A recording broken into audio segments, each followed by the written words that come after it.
This happened back in 2010 when I lived in Winter Garden, Florida, with my husband and his dying uncle.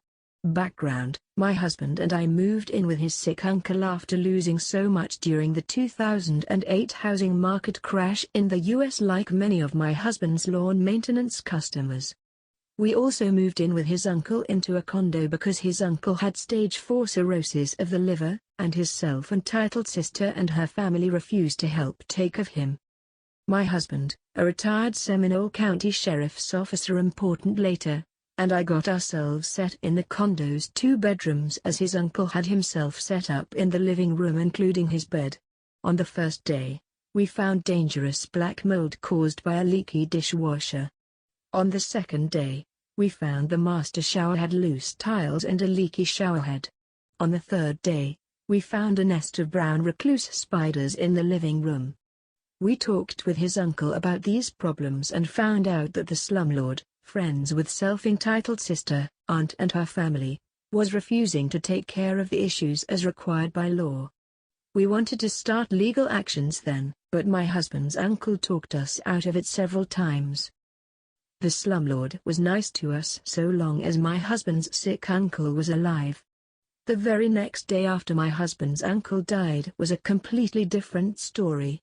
Slumlord had turned nasty, aggressive, and began to try and strong-arm evict us like we were nothing more than drug addicts, squatters.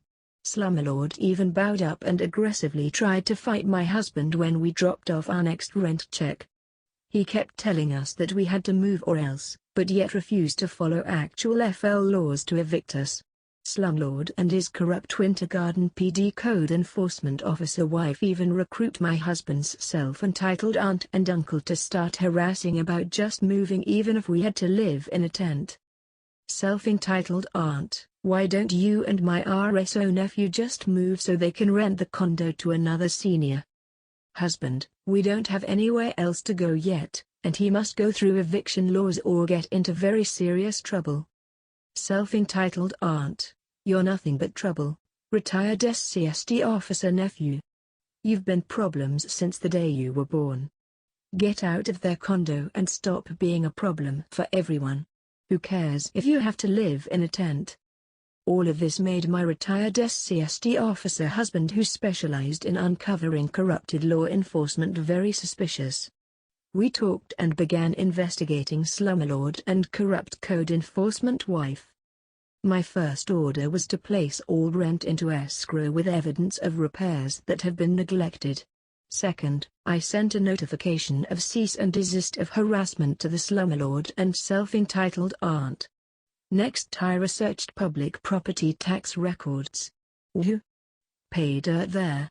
Slumlord's condo wasn't registered as a rental property with the state of FL and was paying far less in property taxes than slumlord should have been paying. Property tax records also showed that slumlord did not own the condo. It was still deeded to his mother, which I found out had been living in a retirement home for 5 years before my husband's uncle moved in. My husband found out that corrupt code enforcement wife had been inspecting and signing off on hers and slumlord's properties, including the condo, which is against FL code enforcement conduct laws. I found out from neighbors in the condo that slumlord had only been renting to seniors with severe health issues. My best discovery, though, next to tax evasion, was finding out that the Condo Owners Association had a very strict no renting, leasing policy, meaning you or family had to live in the condo and couldn't be rented. The revenge. Now that we had all of our evidence, my husband and I began to knock down all of the slumlord's dominoes. My husband went and filed a complaint with the Winter Garden Police Department about corrupt code enforcement wife and her perjuring inspections on her family properties. My husband has a glowing record in Seminole County and with the FDLE for having over 200 clean arrests and taking down nearly 60 corrupt public officials, including Child Protective Services in the early 2000s. This background helped push WGPD to open an investigation into corrupt code enforcement wife. They discovered that not only had she perjured inspections on her family's properties but also on my husband's self-entitled aunt and uncle's property as well.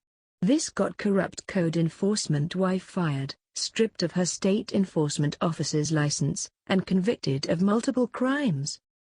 I sent all property tax fraud evidence to the FL's Property Tax Division. That got the state to investigate Slumlord. The state found that not only did he commit property tax fraud on the condo but also on a property that he was renting to his son and self-entitled aunt's son, along with business tax fraud and income tax fraud. Both Slumlord's son and self-entitled aunt's son were also busted for possession of illegal narcotics with intent to sell when investigators came to the rental house they lived. I never expected that much fraud to be found from all of this, but I'm glad it happened. The business tax fraud of Slumlord affected self-entitled aunt and self-entitled uncle as well, since they were his business partners. Self-entitled uncle then came under investigation by the USPS board as he was the postmaster of Winter Garden. Self-entitled uncle lost his comfy job and pension after it was discovered how he was assisting Slumlord in the tax fraud scam and for stealing money orders. All four were convicted of multiple white-collar crimes, had to sell their properties and most of their stuff, serve some form of time, and pay huge amounts of fines and restitution. Slumlord, his wife, hubby's self-entitled aunt, and hubby's self-entitled uncle along with their sons all went down for multiple crimes, both felonies and misdemeanors, all because they thought they could strong-arm evict us. Just proves how smart we tenants can really be when pushed. Also proves why everyone should know all rental laws and how to research public records, because it can save you in the end.